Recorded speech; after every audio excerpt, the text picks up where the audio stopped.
C'est bon? Oui, 6 heures. There you go. Spark. Parfait. Solution qui a l'air comme un solide blanc au fond. Et comme vous pouvez voir ici, c'est une flamme qui est mauve qui va apparaître. Question 1. Qui êtes-vous et quel cours enseignes-tu?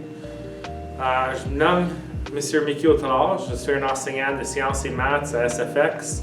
J'enseigne surtout les sciences générales en 9 et 10 et chimie en 11 et 12. Deuxième solution, en étant bleue, tu penses que la flamme va être bleue, mais elle ne l'est pas.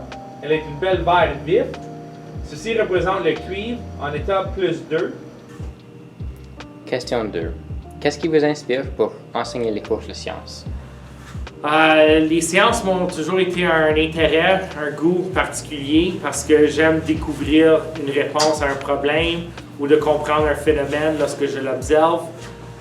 Mais aussi, que c'est arrivé, c'est à un jeune âge, j'ai aidé souvent mes amis qui étaient qui avaient moins à l'aise avec la langue. Donc, à ce moment-là, c'est juste devenu plus facile à démontrer, à faire comprendre les autres que j'ai développé un goût pour le tutorat, puis ça a évolué vers l'enseignement.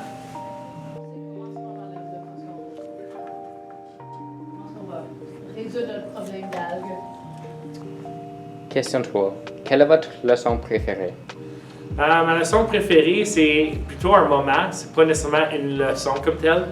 C'est lorsque les élèves travaillent leurs habiletés d'apprentissage, leurs habitudes de travail, et quand tu leur donnes des indices, des conseils, comment faire les choses, puis ils n'écoutent pas, puis là, soudainement, ils tombent dans une piège, puis là, ils réalisent « Ah, j'aurais dû ». À ce moment-là, je trouve que c'est vraiment une satisfaction qui vient de ça. Et de là à là, on l'appelle le DI. Question 4. Comment est-ce que cela fonctionne? La manière que ça fonctionne, c'est que tu mets le piège, tu le recouvres, tu leur dis où est le piège, et s'ils ne font pas un effort, ils oublient à propos du piège, et après ça, ça revient. Donc, par exemple, ce serait lors de la leçon, quand ils ne sont pas en train d'écouter ou ils font d'autres choses, et tu leur dis, ce genre d'affaires ou ce type de questions pourrait être sur le test. Ce serait important de bien répondre en utilisant le bon vocabulaire et la bonne terminologie à l'étude.